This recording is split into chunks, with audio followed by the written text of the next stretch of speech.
Olá, sejam muito bem-vindos e está no ar o Saúde RS, o Jornal da Saúde aqui na Masper TV. Eu sou Paulo Viana e agradeço a sua audiência. Vamos aos destaques. Hoje no programa vamos falar sobre desidratação no verão e como se manter hidratado.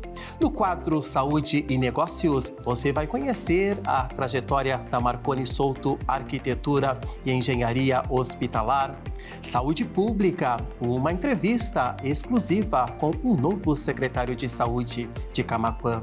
Começa agora o seu guia completo de saúde. Saúde RS, oferecimento Residencial Vital Saúde. Seu caminho é você quem faz. Higiene Fácil, facilidade para quem cuida. Com as altas temperaturas do verão, a desidratação torna-se um problema comum e muitas vezes silencioso. Saber identificar os sinais no corpo é essencial para prevenir complicações e manter a saúde em dia. Para falar sobre o tema, contamos com a presença do Dr. Christian Rafael Sloksinski, cardiologista e coordenador do Programa de Residência Médica em Cardiologia do Hospital Divina Providência. Bom dia, doutor. Seja bem-vindo novamente ao Saúde RS. Prazer recebê-lo. Bom dia, Paulo. Obrigado pelo convite. Doutor, por que no verão aumenta o risco da desidratação? E o que é desidratação? Bom, começando então pelo conceito, a desidratação é quando a gente perde mais água do que consegue ingerir, né? Perde mais água do que ingere. E o principal responsável no verão são as temperaturas, né? Quando a temperatura está mais alta, o nosso corpo ele acaba produzindo suor, né? Para poder aliviar a temperatura do corpo, né? Refrigerar o corpo, é a maneira como o corpo usa para reduzir a temperatura. E isso acaba fazendo com que a gente perca mais líquido. Outras questões assim, relacionadas ao verão acabam aumentando também intoxicação alimentar, então algumas pessoas, né, podem ter alguma intoxicação alimentar, ter diarreia, então acabam perdendo também mais líquido. Fazer atividade física no calor também acaba perdendo mais líquido, então essas são situações que podem levar à desidratação de forma mais frequente. Quais são os grupos de risco mais afetados? Bom, os grupos de risco mais afetados são os extremos de idade, assim, basicamente, tá? Então, crianças e idosos, tá? Por ter crianças, né? Porque às vezes não consegue perceber a sede, né? Não consegue parar de brincar para tomar água, né? Ou crianças muito pequenas, se a gente não dá a quantidade de líquido, né? Não consegue falar que está com sede. E idosos acabam tendo uma percepção menor de sede e acabam tomando menos líquido também. Outras vezes são idosos acamados ou pacientes que têm alguma doença, né, que faz com que não consiga ter acesso, né, sozinho à água, então acabam sendo mais vulneráveis à desidratação. Desidratação crônica existe? Quais são as consequências? Existe, Paulo. Existe num grupo específico assim, de pacientes, né, e aqui, de novo, o mais frequente são pacientes idosos, assim, que tem menos percepção da sede, tá? O reflexo da sede, ele existe menos, assim, nos idosos, então, às vezes, esses idosos usam medicamentos que acabam perdendo mais líquido, então é frequente o uso de diuréticos para controle de pressão, por exemplo, e a pessoa se habitua a tomar menos líquido do que realmente precisaria, tá? Isso causa uma série de mudanças no organismo, né? Que faz com que a osmolaridade, a quantidade de minerais no sangue suba, né? O rim precisa trabalhar com uma carga menor de água, então a urina fica mais concentrada, né? Isso acaba provocando na pessoa, muitas vezes assim, percebe urina mais escura, pele, mucosa, assim, olho, língua, lábio mais seco, tá? Dores musculares, dor de cabeça, cansaço, são sintomas inespecíficos, mas que podem estar associados a esse quadro. É verdade que a desidratação pode aumentar o risco de infarto? Pode, Paulo. O que acontece? A desidratação torna o sangue mais espesso, né? Com menos água no sangue. Então, tornar o sangue mais espesso pode facilitar o entupimento de algum vaso de sangue, né? seja por coágulo, seja pelo sangue estar muito espesso, então isso pode acarretar em aumento do número de infartos, sim. Quais outras doenças ou problemas de saúde podem ser agravadas pela desidratação? Bom, insuficiência renal, né, classicamente é uma situação que acontece, então o rim não tem capacidade de filtrar as escórias que se formam no corpo, então principalmente as escórias nitrogenadas, que são o lixo que o corpo produz, né, então ele não consegue filtrar, não consegue mandar junto com a urina, então pode haver piora da função renal, insuficiência renal, em últimas instâncias até levar pacientes a diálise. Tá? Mas algumas doenças cerebrovasculares também acabam sendo mais evidentes, assim. Então, por exemplo, pacientes mais idosos podem ficar mais... piorar algum quadro cognitivo, piorar uma demência, ficar mais confusos. Em últimas instâncias pode haver até convulsão por causa da desidratação. E em crianças, às vezes a criança fica mais irritada, fica com um comportamento diferente, também pode acontecer. Quais sinais indicam que o corpo já está desidratado? Então, Paulo, a sede é o primeiro sinal, tá? Quando acontece a sede, geralmente já houve uma perda significativa de líquido. Então, em torno de 1, 2% de peso corporal acaba tendo sido perdido quando a sede aparece. Então, a sede já é um sinal inicial de desidratação. Então, quando está com sede, já está acontecendo um processo inicial. Esse é o primeiro. Depois começa a acontecer, então, nas crianças, percebe chorar sem lágrima, né? Com pouca lágrima, tá? Mucosas, a boca tá seca, a pele, tu aperta, assim, em vez de ela voltar rápido, ela perde o turgor, ela demora a voltar. Diminuição da quantidade de xixi, então na criança tem que ter xixi, em criança pequena tem xixi na fralda pelo menos a cada 3 horas, então a gente passa um turno inteiro sem ter xixi, tá? E em adultos, além desses sinais também, né, da pele, das mucosas mais secas, tá? Pode haver dor de cabeça, cansaço, taquicardia, coração acelera para tentar compensar isso, né? Em situações mais graves até desmaio por queda da pressão e eventualmente até convulsão. Qual a conduta a se tomar diante desses sintomas? Bom, claro, quando tá com sede, quando tu percebe diminuição na quantidade, né, na criança de xixi, aí é hidratar com água mesmo, né? Água ou líquidos, né? Mas nessas situações mais graves, por exemplo, quando tem desmaio, convulsão, bom, evidentemente tem que procurar emergência. Uma outra situação que precisa procurar um hospital é quando a pessoa está, por exemplo, com gastroenterite, está tendo diarreia, está vomitando e tu não consegue hidratar a pessoa pela boca porque ela vomita. Então, essa é uma situação que tem que procurar um hospital para poder fazer uma hidratação endovenosa. Quanto de água devemos ingerir por dia? Bom, a quantidade de água gira em torno de 45 ml por quilo, tá? Se a gente considerar toda a água, inclusive as contidas no alimento.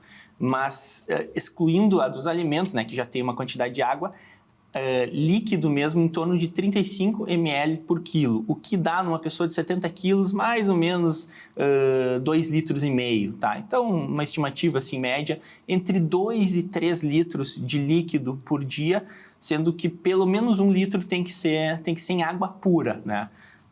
Em algumas situações como calor, atividade física, precisa aumentar um pouco isso, talvez para 3, 4 litros aí. Bebidas como café ou refrigerante ajudam ou pioram a desidratação? Elas contam como líquido, elas têm líquido, então café, refrigerante tem líquido, ela acaba contando para a cota de líquido, mas não dá para tomar só café, refrigerante, evidentemente. Precisa, pelo menos 1 litro por dia precisa ser de água pura. Alguns sucos, quando tem muito açúcar, não é o ideal, porque pode piorar a desidratação pela alta quantidade de açúcar, tá? E bebidas com álcool também tendem a piorar a desidratação, porque o álcool ativa alguns mecanismos antidiuréticos aí que acaba aumentando a saída de líquido do corpo, tá? Mas, de uma maneira geral, conta desde que não seja álcool, desde que não tenha muito açúcar. Quando a desidratação se torna um problema grave de saúde e precisa de atendimento médico imediato? Então, nessas situações então que a gente não consegue, por exemplo, uma criança, um adulto, né, não consegue ingerir, porque vomita, por exemplo, é uma situação que precisa de atendimento imediato, né?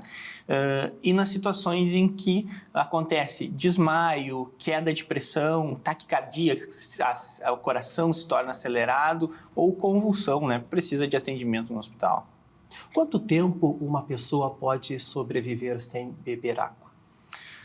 Paulo, uma pessoa consegue, por exemplo, sobreviver sem comer 30 a 60 dias. Depende da pessoa, depende, né, do porte físico da pessoa, mas entre 30 e 60 dias sem se alimentar. Sem água, uma pessoa consegue viver entre 2 e 4 dias, a depender da temperatura e da composição corporal, mas são poucos dias.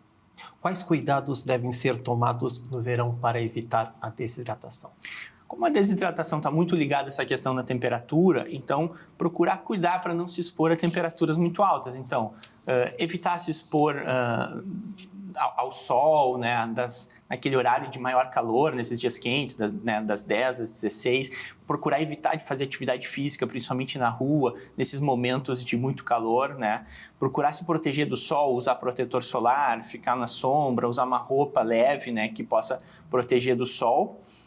Tomar líquido, tá? Tomar líquido, pelo menos 3 litros aí de água por dia, de preferência em várias vezes ao dia, em pequenas quantidades. Então, não tomar 1 litro de manhã, 1 litro de noite, tomar várias vezes ao dia em pequenas quantidades. E no idoso acamado? Idoso acamado, a gente vai ter que a gente oferecer, né, a água, tentar deixar, se ele consegue pegar a água e tomar, então deixar sempre perto dele para que ele lembre da água e mesmo assim lembrá-lo, né, e oferecer várias vezes ao dia, tá? Porque às vezes, né, o fato de não ter acesso à água acaba dificultando. Christian Rafael, cardiologista do Hospital Divina Providência, agradecemos por estar conosco no Saúde RS. Imagina, Paulo, é um prazer, muito obrigado. Volte sempre. No próximo bloco, vamos falar sobre saúde e negócios. Não saia daí, a gente volta já.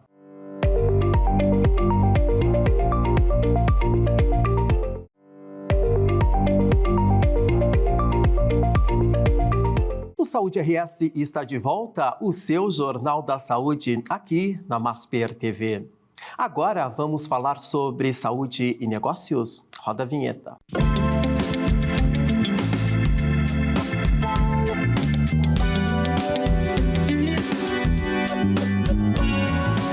Hoje, no quadro Saúde e Negócios, vamos conhecer a trajetória da Marconi Souto Arquitetura e Engenharia Hospitalar, que atua há mais de 20 anos em obras no Brasil e na América Latina, com foco na área da saúde. Para essa conversa, recebemos Fábio Marconi, fundador-diretor, e da mesma Marconi, diretora, ambos arquitetos e urbanistas, para contar um pouco da história da empresa, seus desafios e seus projetos futuros. Bom dia, sejam bem-vindos ao quadro Saúde e Negócios aqui no Saúde RS. É um prazer recebê-los. Bom dia Paulo, bom dia a todos. É um prazer para a gente também estar aqui conversando com você hoje. Bom dia, Paulo. Bom dia a todos. Também digo mesmo, é um prazer estar aqui. Vocês podem nos contar um pouco como surgiu a história da Marconi Souto Arquitetura e Engenharia Hospitalar? Bom, eu iniciei a minha trajetória nos anos 90, né, e na área da arquitetura, na área da saúde. Eu iniciei trabalhando no INCA, no Instituto Nacional do Câncer, e sempre voltado nos trabalhos na área hospitalar, e iniciamos a empresa em 1999, né?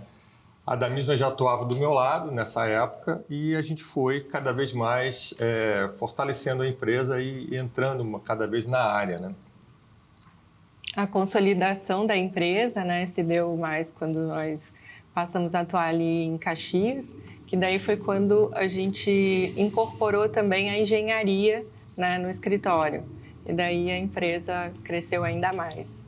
Qual foi a inspiração para empreender no setor de saúde? Olha, eu acho que a inspiração foi algo meio natural, né? Eu já pelo fato da gente já estar trabalhando nessa área, né? Então já foi iniciado numa época, foi bem natural e até porque trabalhar na área da saúde com projetos é algo bem inspirador. Então foi indo, foi acontecendo e foi caminhando nesse sentido. Isso foi bem natural, é uma área que realmente, como o Fábio falou, é uma área apaixonante. E aí, a partir do momento que você começa a atuar nessa área, você passa a se dedicar integralmente a isso, porque não tem mais espaço para outros projetos. Quais foram os maiores desafios que a empresa enfrentou até hoje?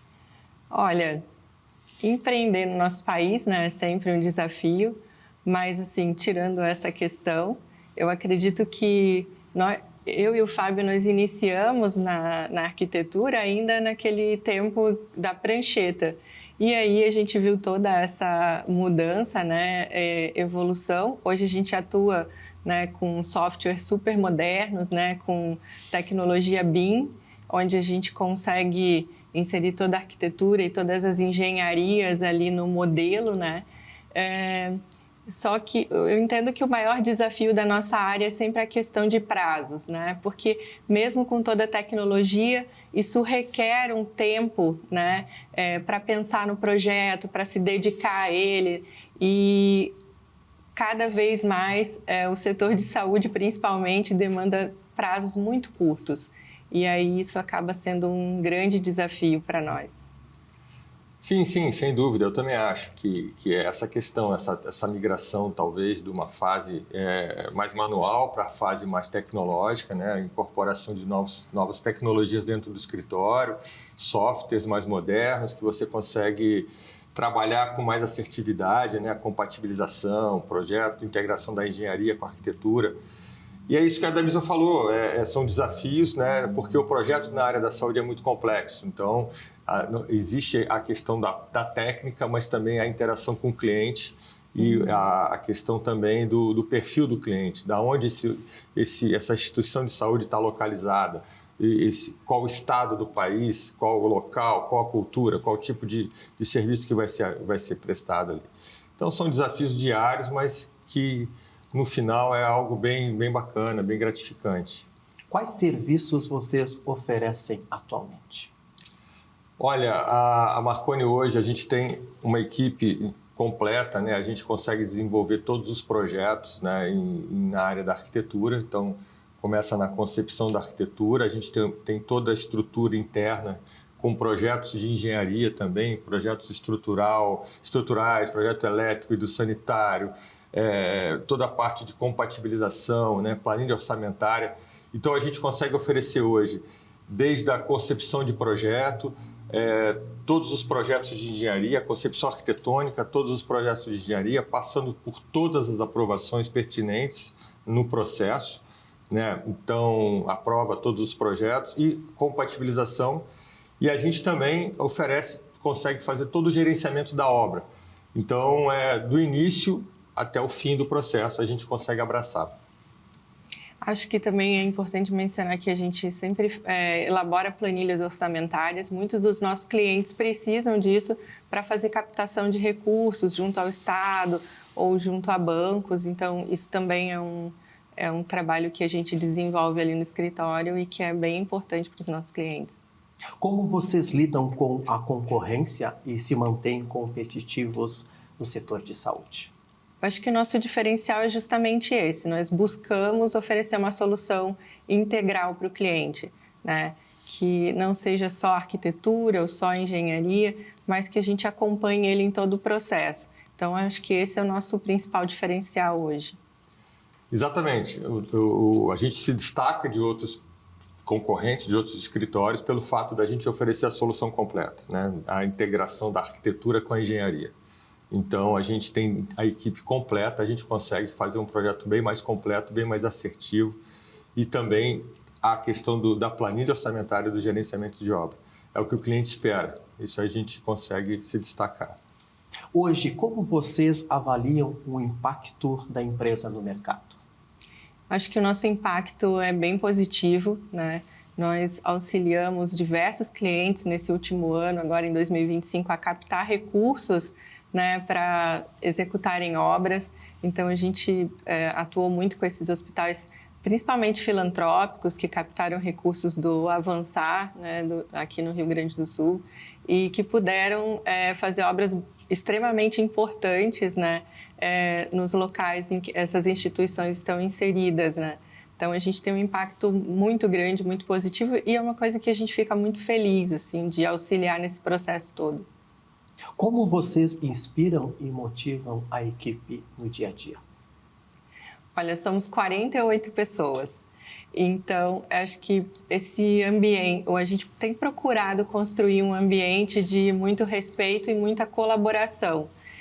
E, além disso, a gente sempre procura, nós trabalhamos, né, temos um trabalho que a gente passa muito tempo, né, ali sentado. Então, a gente procura focar em desenvolver essa questão do autocuidado, e oferecemos programa de acesso à academia, oferecemos um seguro de vida que pode, né, ser resgatado. A gente tem sempre buscado oferecer coisas para a nossa equipe que motive e que deixe eles assim tranquilos e seguros, né? É bom falar também, não só essa parte, capacitação. Né, a capacitação do profissional, né? A gente, muitas vezes, o profissional entra para trabalhar com a gente como estagiário, a gente capacita esse profissional, a gente se forma, a gente proporciona uma pós-graduação na área da saúde para que ele se aprenda mais a trabalhar com projetos específicos da área da saúde. Então, a gente também proporciona cursos de pós-graduação para essa equipe, né? Então, a gente vai formando profissionais ali. Eu acho que isso também é bem legal. Qual é a visão de vocês sobre a saúde como um setor de negócios? Eu acho que a saúde é um setor que ele requer cada vez mais tecnologia, cada vez mais eficiência, mas ele é um setor que é muito focado também no lado humano, é muito focado na experiência desse paciente que muitas vezes está fragilizado com alguma doença. Então, é um setor muito delicado, né, que precisa realmente de investimentos, que precisa cada vez mais, né, tanto desse olhar tecnológico, mas também se voltar para o humano. É exatamente isso, concordo. É a união do humano com o tecnológico para oferecer o melhor serviço, bem por aí. Como vocês enxergam o futuro da saúde no Rio Grande do Sul e no Brasil? E qual o papel da empresa nesse cenário?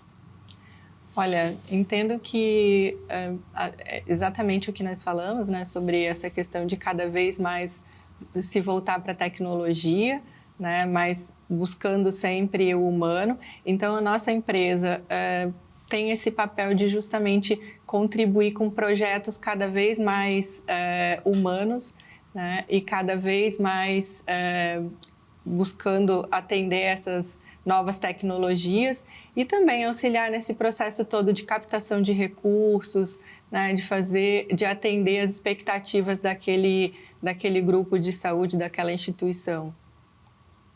Exatamente, eu acho que é isso, atender a expectativa. Eu acho que esse é o nosso papel, tentar desenvolver o melhor trabalho, né, para atender a expectativa e oferecer o melhor para o nosso cliente. E sem perder, né, de vista o paciente, né, que é claro, o nosso foco principal. Exatamente. Sempre. Quais são os planos e projetos futuros para os próximos anos? Olha, a gente já começou 2026 assim, com um projeto que a gente já falou um pouquinho que tem essa questão de capacitação, né, da nossa equipe. Então, a gente está montando um centro de capacitação no nosso escritório, que é justamente para desenvolver esse profissional da arquitetura e engenharia que muitas vezes não tem na universidade esse conhecimento específico na área da saúde. Então, a gente busca, né, oferecer pós-graduação, mas ali no escritório mesmo nós temos profissionais, além de mim e do Fábio, que atuaram dentro do hospital. Então, conhece muito bem a rotina das instituições de saúde. Então, à medida que a gente vai tendo que buscar mais a área da gestão e esses profissionais vão chegando novos, então nós precisamos capacitar esses profissionais. Então a nossa ideia é montar esse centro de capacitação. E acredito que também um foco que nós temos com a nossa empresa é buscar a internacionalização, cada vez mais. Exatamente, eu estou muito fã dessa questão da capacitação. A gente tem ótimos profissionais hoje na nossa empresa que iniciaram como estagiários e hoje estão profissionais completos, estão com a gente há muitos anos. Então a gente vai investir muito nessa área. É o que a Dabisa falou, é preparar a equipe com cursos e até internamente com projetos mais complexos.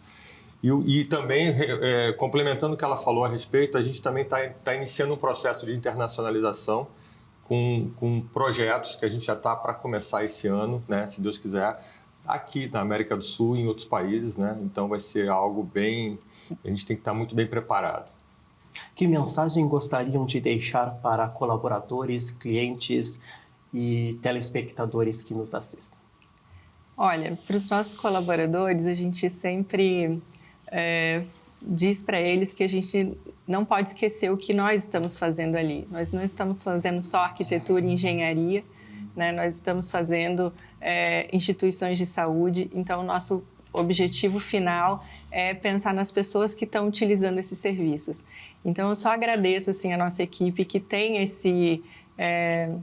essa visão, que compartilha essa visão com a gente, então é uma equipe assim, fantástica.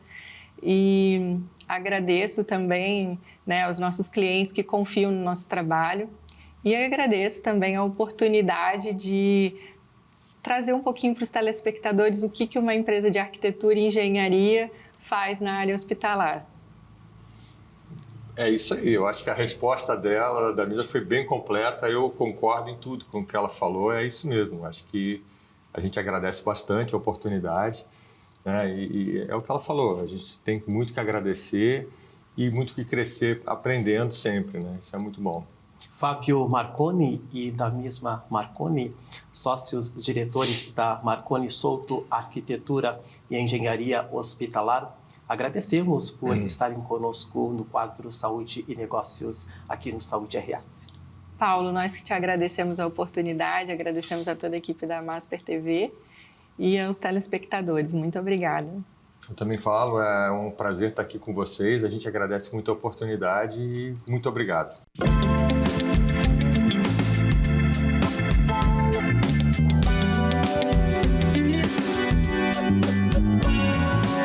No próximo bloco, Saúde Pública em Destaque, uma entrevista exclusiva com o novo secretário de Saúde de Camaquã. Não saia daí, voltamos já.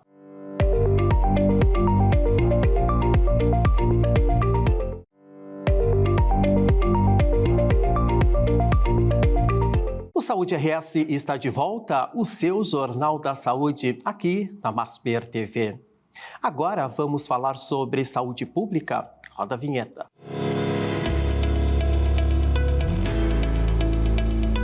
Nosso convidado de hoje no quadro Saúde Pública é Daniel Mariano Gonçalves, psicólogo, especialista em terapia cognitivo-comportamental e pós-graduado em transtornos de ansiedade e pânico. Possui ainda MBA em gestão da psicologia organizacional. Atualmente, Daniel assumiu a Secretaria de Saúde do município de Camaquã, onde tem a responsabilidade de administrar a saúde da população. Bom dia, secretário. Seja bem-vindo ao nosso quadro Saúde Pública aqui no Saúde RS. É um prazer recebê-lo. Bom dia, Paulo. Eu agradeço o convite e a abertura do espaço para a gente fazer uma conversa hoje bem saudável.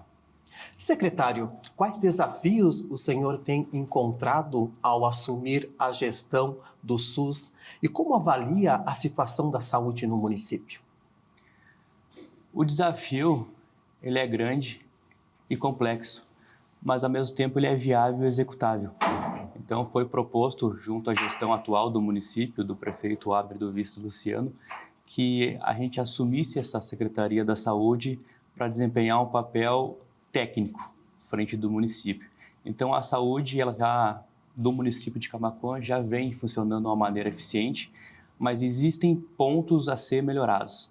Então, a gente vai se debruçar nesses pontos específicos. Então, a saúde funciona, ela tem uma atividade muito complexa por demanda de várias funções e pessoas, mas funciona saudável. Mas existem sempre pontos a melhorar e é em cima desses detalhes que a gente vai fazer uma gestão o mais eficiente possível. Qual é a estrutura da secretaria e quantos servidores fazem parte da equipe? Como bem disse, a secretaria é bem complexa. Então, a gente tem 17 UBS, temos a UPA, temos a parte da vigilância sanitária. Todo esse complexo, hoje, em torno de 500 pessoas. Então, tem um trabalho bem intenso a ser desempenhado e ela tem várias demandas. Tem a parte da saúde mental, que é uma área que nos últimos anos tem crescido bastante. Então, o Camaquã, na parte da saúde, ela tem debruçado muitos esforços para conseguir compreender de maneira satisfatória essa demanda que é crescente, né? Então, a procura por atendimento, a procura por exames, então, cada vez existe essa procura maior dentro do município. Então, Camaquã está se preparando para esse crescimento populacional também da região. Como o senhor está trabalhando o plano de ação da secretaria? Então, o plano de ação proposto e o plano municipal de saúde do município, ele compreende um período de 2026 a 2029. Então, é estruturado ações para a gestão atual desempenhar frente à saúde, mas ao mesmo tempo que esse plano ele está em execução, já está em atividade, ele não é engessado. Então, a saúde ela é muito dinâmica. Então, volta e meia acontecem situações, tanto nível municipal ou estadual, que a gente tem que ter um olhar sensível a poder identificar situações específicas que merecem uma atenção que talvez não estava proposto no plano ali municipal de saúde, mas que às vezes a gente tem que ter essa habilidade de poder olhar rapidamente ali e poder sanar uma situação específica que volta e meia acontece dentro da cidade. Como pretende trabalhar a captação de recursos para a saúde? Hoje a atenção básica do município, ela atende 100% da nossa população. Só que os recursos, eles estão basicamente destinados à atenção básica. Então, o SUS destina esse valor específico. A média complexidade, que não é responsabilidade direta do município, acaba demandando um recurso, às vezes, um pouco superior. Mas a gente entende que esse trabalho é necessário acontecer, por quê? Quando a gente faz a parte da prevenção na atenção básica, a gente vai inibir alguns serviços de média complexidade que poderiam ser evitados na frente. Então, por mais que o Estado seja o responsável pela média complexidade, a gente entende que a demanda do Estado, às vezes, ela não vai conseguir suprir tudo isso. Então, por isso que o município ele adota algumas medidas, busca de profissionais específicos, algumas especialidades para conseguir comportar e poder evitar algumas situações que se a gente fosse esperar 1 ou 2 anos uma fila de espera a nível Estado, a gente ia ter um agravamento de situações dos pacientes, né, das pessoas do município. Então, por isso que Camaquã ela intensifica essa parte de média complexidade para oferecer uma demanda maior de profissionais especializados. O Hospital Nossa Senhora Aparecida é uma referência local. Como está a estrutura do hospital? Como avalia a gestão e qual o papel da secretaria nesse contexto? O hospital é uma referência, tanto para o município como para as cidades vizinhas. E por mais que ele seja independente, nós temos uma parceria viável no sentido que o município está sempre atento às necessidades do município, também participando ali da compra de serviços e também, quando necessário, aportes financeiros para a questão de estrutura do hospital. Então, como ele é uma referência para cidades vizinhas, ele tem uma demanda muito alta de atendimento e ele está passando por uma reforma atualmente. Então, o programa do Estado, que é o programa Assistir, então a gente está com uma expectativa bem alta que em breve já vai estar tudo pronto, essa reforma que está acontecendo dentro do hospital, para melhor atender a população de Camaquã. Quantas unidades básicas de saúde e UPAs possuem no município? Camaquã atualmente tem 17 unidades básicas de saúde e dentro dessas 17 unidades básicas de saúde tem 23 equipes de saúde da família. Temos uma UPA 24 horas, temos um serviço de SAMU também, tem o próprio serviço de ambulância do município.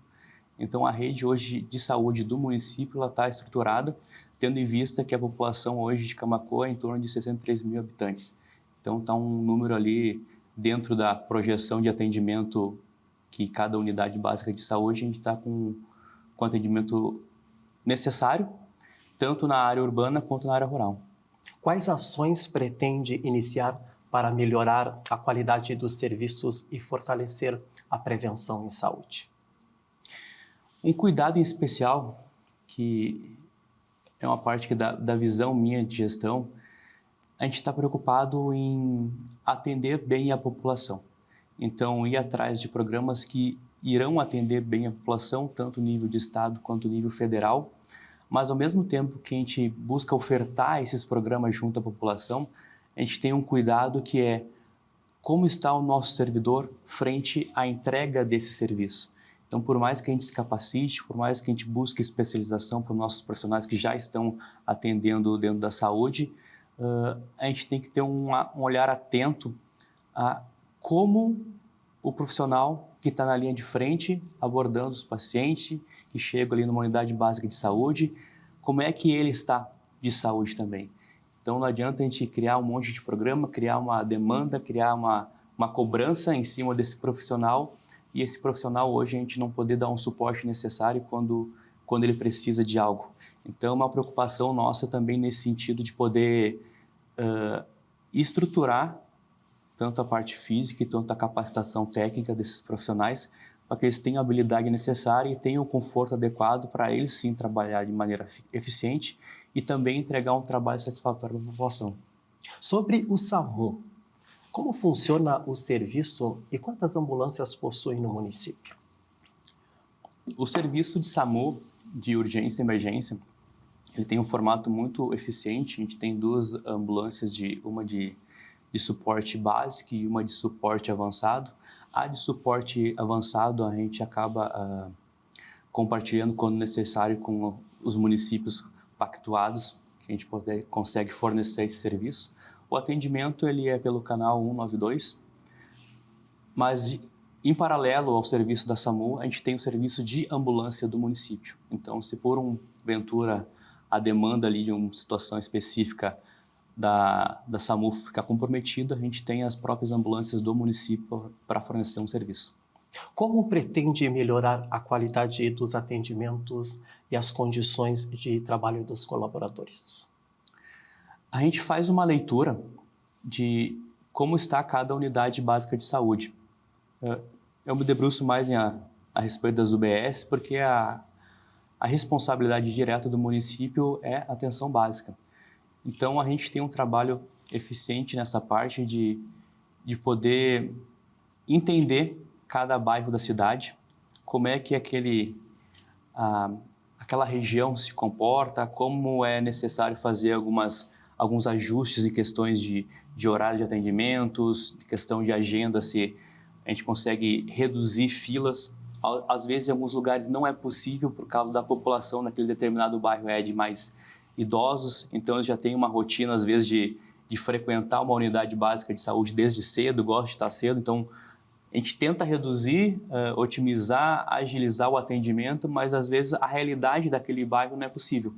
Então a gente tem que ser sensível e entender como é que funciona aquele bairro para daí sim eu conseguir fazer esses ajustes. Então a gente vem trabalhando de uma maneira que esse atendimento seja ágil, eficiente e que a gente reduza o tempo de espera em todas as unidades básicas de saúde. Como pretende lidar com a falta de médicos especialistas no município? Essa falta de médicos especialistas, ele não é uma demanda específica do município de Camaquã, ele é uma necessidade de nível nacional. Então, por mais que não seja responsabilidade direta do município, a média complexidade com esses profissionais especializados, a gente tem um centro de especialidades no município. Então, foi algo que foi criado há um tempo, que a gente fornece médicos especialistas ali, ginecologista, cardiologista, dermatologista, nutricionistas, Então, por mais que não seria necessário ter município, a gente entende que quando a gente manda essa demanda para o município e esse paciente, que é município de Camaquã, vai ficar numa fila de espera muito grande, se eu tiver esse serviço dentro da minha cidade, eu consigo diminuir o tempo de espera, fornecer um serviço mais eficiente e uma situação que foi avaliada numa UBS, que seria uma investigação sobre alguma doença ou algo do tipo, eu consigo ser mais ágil. E como nosso papel é a prevenção, eu conseguindo oferecer esse serviço, eu vou evitar problemas, até custos financeiros em exames mais complexos no futuro e também ser mais eficiente nesse tempo de espera junto à população. Quais projetos a Secretaria pretende desenvolver para idosos, saúde mental, mulheres, crianças e pessoas com deficiência? A gente já tem em atividade, mas a gente vai fortalecer ele, que é um programa da saúde da mulher. Então, a gente já vem trabalhando nisso, até para mapear ali a região, todo mundo que faz o uso do SUS para a mamografia, para a gente poder fazer acompanhamento e, quando necessário, ali fornecer o serviço adequado e também reduzir a fila de espera. O programa para idosos já tem atividade, mas a gente quer ampliar dentro do município, principalmente fornecer atividades com o profissional de educação física.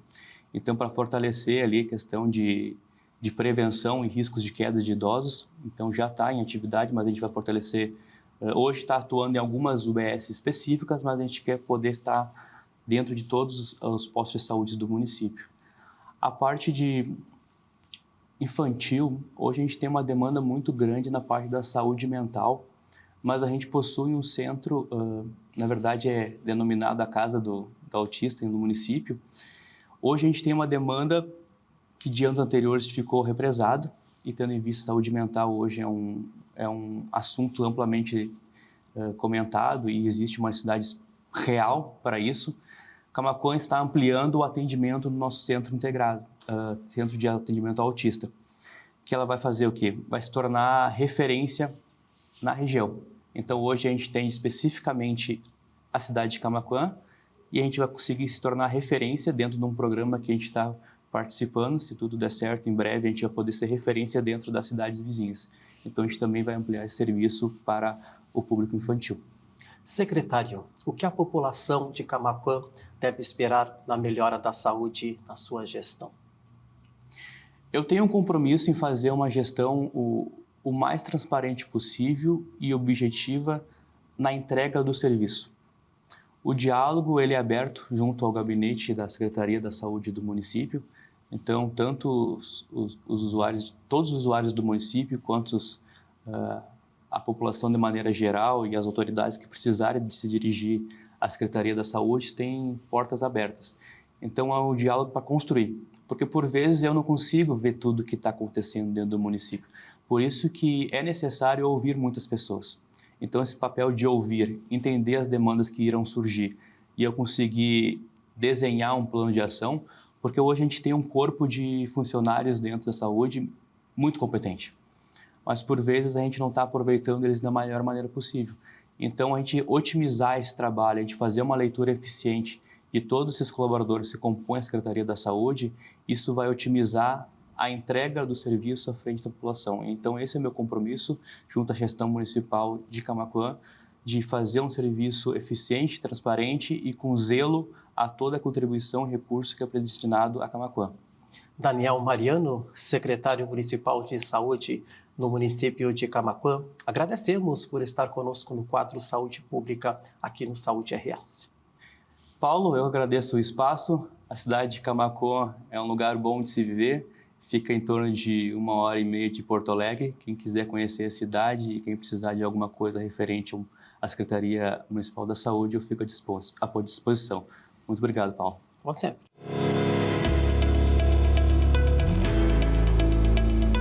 Você pode participar do programa pelo nosso Instagram, @maspertv, ou pelo WhatsApp 51995171412. Hoje ficamos por aqui, agradecemos muito a sua audiência. Voltamos no próximo sábado com mais informações para você. Até lá, um excelente final de semana. Se cuidem.